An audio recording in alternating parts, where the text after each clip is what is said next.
नमस्कार, मैं रचना शर्मा। चढ़ती कला टाइम टीवी देख रहे सभी दर्शकों का स्वागत करती हूं। आप देख रहे हैं हरियाणा के समाचारों की शुरुआत से पहले एक नजर आज की मुख्य सुर्खियों पर।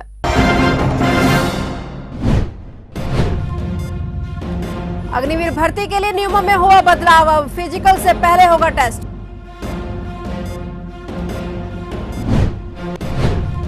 नशे में धुत नाबालिग लड़की को लेकर ऑटो में घूम रहे थे 4 युवक, पूछताछ करने पर छोड़कर हुए फरार। कूड़े की आग से उठी चिंगारी ने प्लास्टिक के गोदाम में मचाया तांडव, लाखों का सामान जलकर हुआ राख।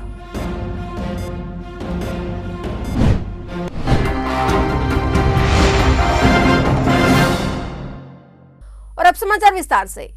अग्निवीर सेना भर्ती के लिए पुराने नियमों में बदलाव किया गया है। अब सेना में नए नियमों के अनुसार भर्ती प्रक्रिया पूरी की जाएगी। नए नियमों के अनुसार अब पहले टेस्ट होगा, जिसके बाद ही युवाओं का शारीरिक परीक्षण किया जाएगा। अग्निवीर सेना भर्ती के लिए उम्मीदवारों को सेना की वेबसाइट पर 15 मार्च तक पंजीकरण करवाना होगा। उसके आधार पर ही उम्मीदवार को सेना भर्ती में शामिल होने का मौका मिलेगा।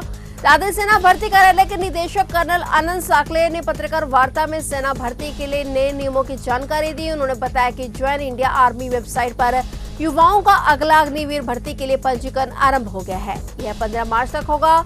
उसके बाद 17 अप्रैल से इसके ऑनलाइन कंप्यूटर टेस्ट लिए जाएंगे, जो कि दिल्ली, हिसार व अम्बाला में कहीं भी हो सकता है। उन्होंने बताया कि 20 मई को ऑनलाइन टेस्ट का रिजल्ट घोषित किया जाएगा और इसके बाद ही फिजिकल टेस्ट के लिए भर्ती रैली आयोजित की जाएगी। यह भर्ती रैली इस साल रेवाड़ी में करवाए जाने की योजना है। इसमें दादरी, भिवानी, रेवाड़ी और महेंद्रगढ़ जिले के युवा भाग ले सकते हैं।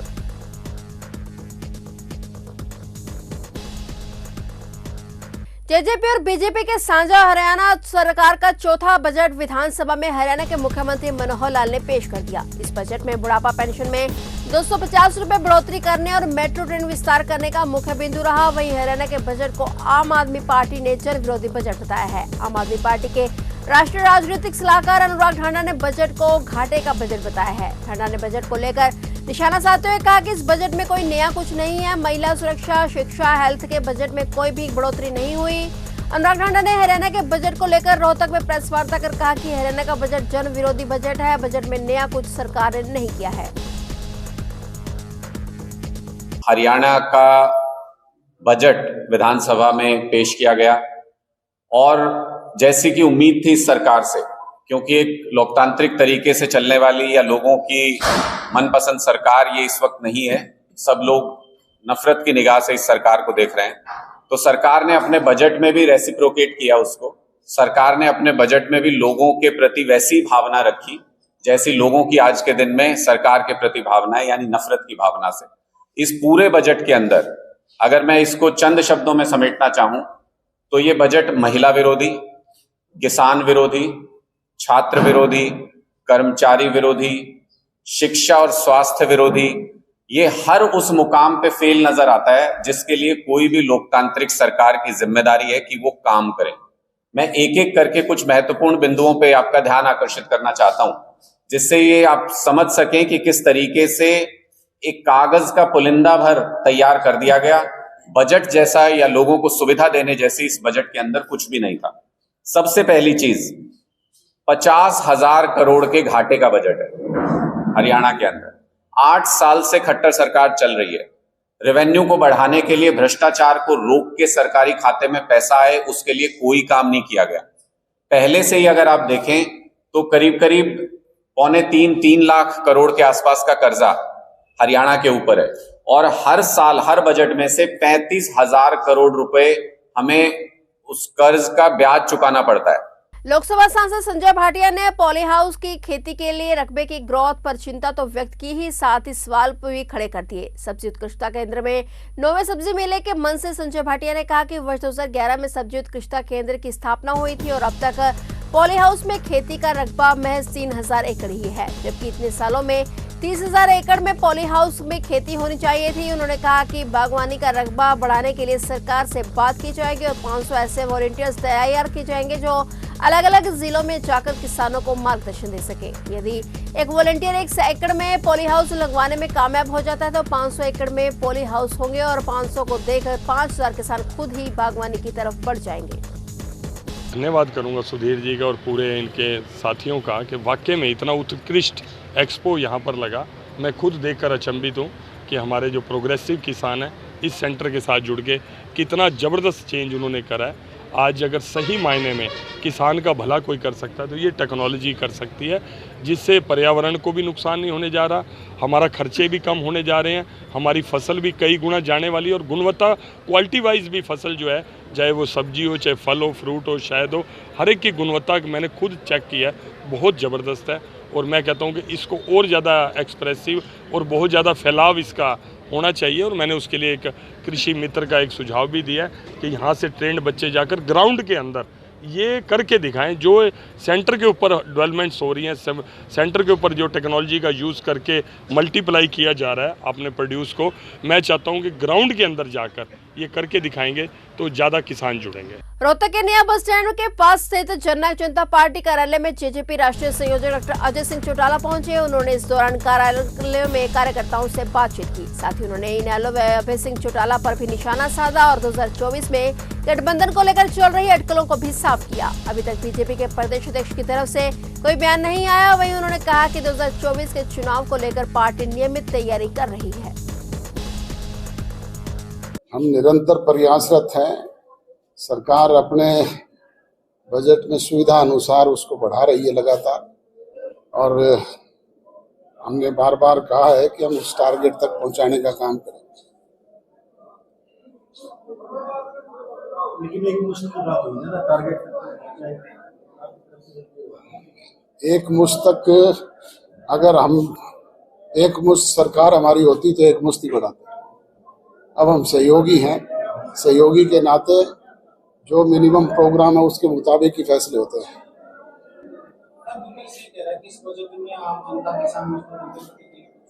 मैंने कहा ना कि मैंने पूरा बजट ना सुना है ना देखा है, उस पर प्रतिक्रिया तो तभी दूं जब मेरे पूरे की ज्ञान जानकारी हो। अच्छा, वर्ष 2024 का जो चुनाव है उसको लेके किस तरह पार्टी तैयारी कर रही है? निरंतर हमारे कार्यक्रम चल रहे हैं। अभी जिला मुख्यालय पे हैं, इसके बाद कॉन्स्टिट्यूएंसी वाइज करेंगे और फिर इसको ग्रामीण स्तर तक लेकर के जाएंगे।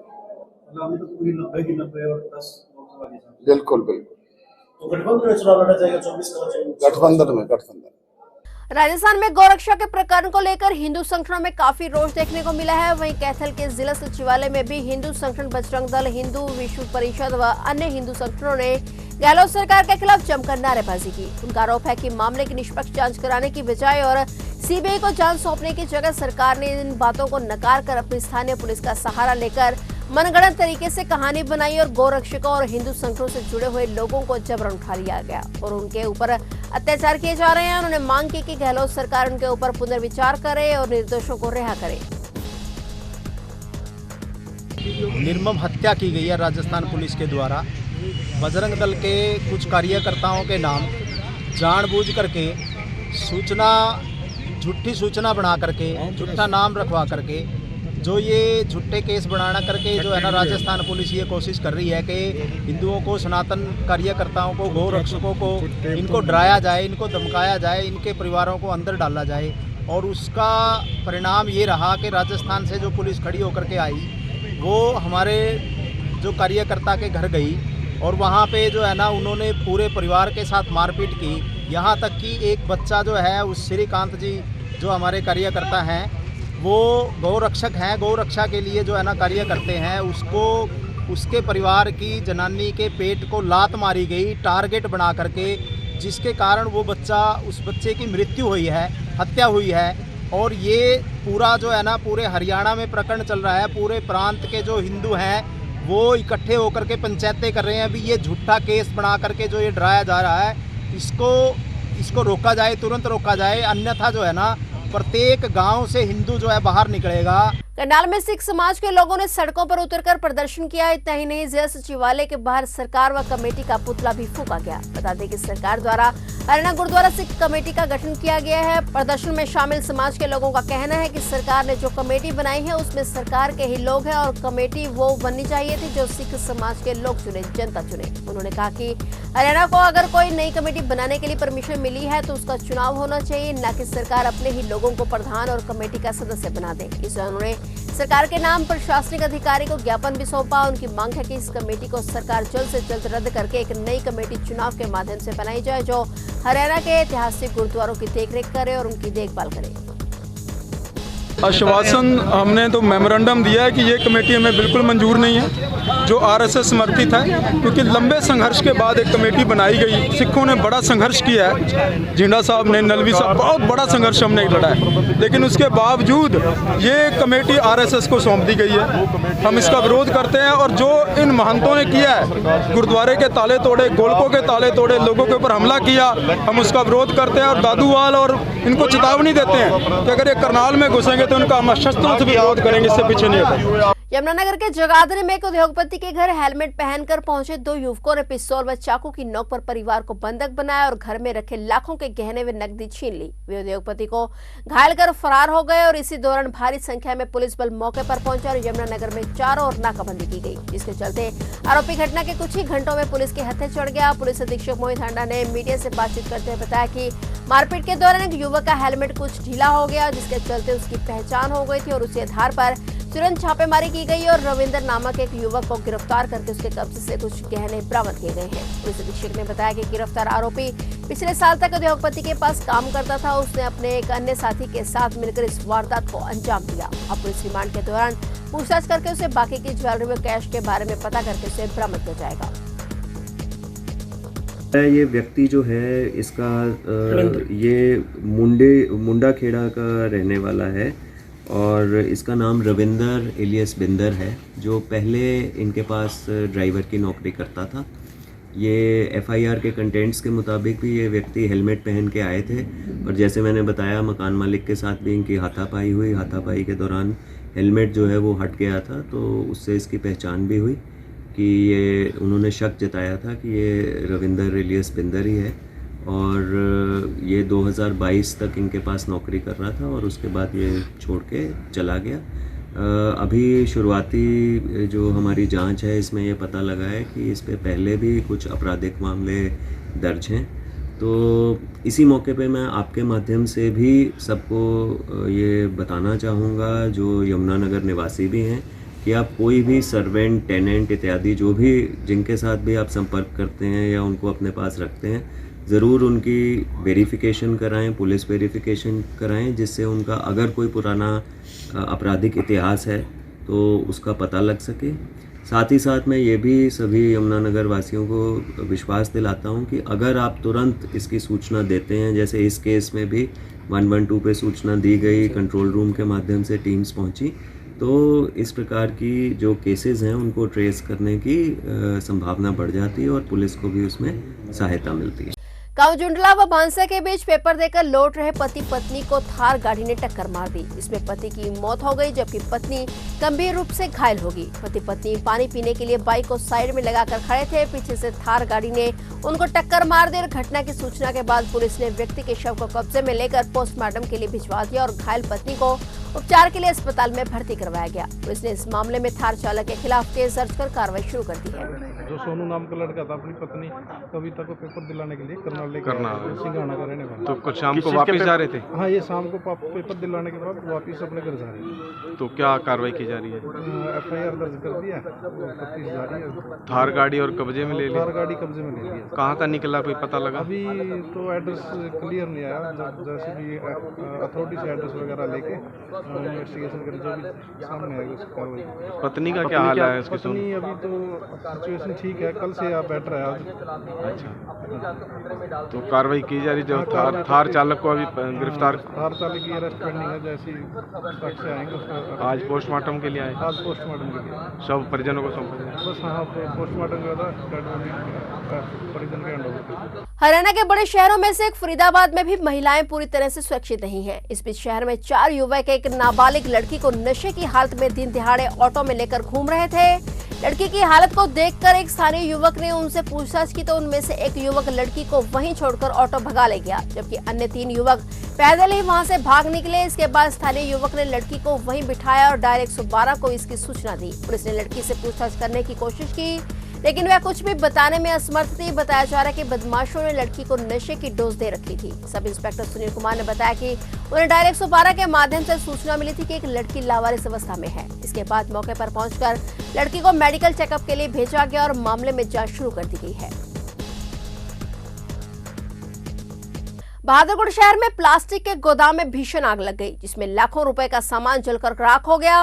बताया जा रहा है कि कचरे में लगी आग की चिंगारी के चलते गोदाम में आग लगी है। आग लगने की सूचना मिलते ही फायर ब्रिगेड के कर्मचारी मौके पर पहुंचे और आग पर काबू पाने के प्रयास शुरू किए गए। प्लास्टिक अत्यंत ज्वलनशील होने के कारण आग पर काबू पाने के लिए फायर ब्रिगेड के कर्मचारी को कड़ी मुशक्कत करनी पड़ी है। अभी भी आग पर पूरी तरह से काबू नहीं पाया जा सका है। बहादुरगढ़ की ओमेक्स सिटी के पास स्थित गोदाम के मालिक ने बताया कि उन्होंने करीब 5 से 6 लाख रुपए का प्लास्टिक का सामान मंगवाकर अपने गोदाम में रखवाया था। छंटाई करने के बाद यह प्लास्टिक का दाना बनाने के लिए यह सामान फैक्ट्री में जाना था। इस बीच गोदाम के साथ पड़े प्लाट के मालिक ने कूड़े कचरे में आग लगा दी और उसकी चिंगारी प्लास्टिक के गोदाम तक पहुंच गई और लाखों रुपए का सामान जलकर राख हो गया।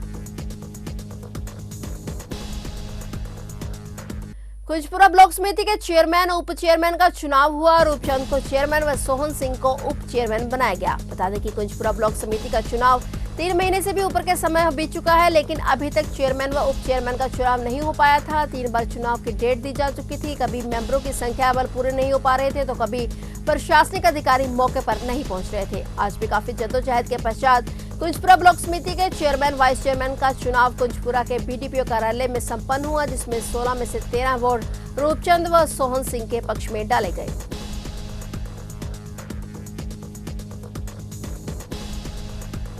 तो ये थे हरियाणा के समाचार और नए समाचारों के साथ फिर से हाजिर होंगे। तब तक के लिए देखते रहिए चढ़ती कला टाइम टीवी और अब मुझे दीजिए इजाजत। धन्यवाद।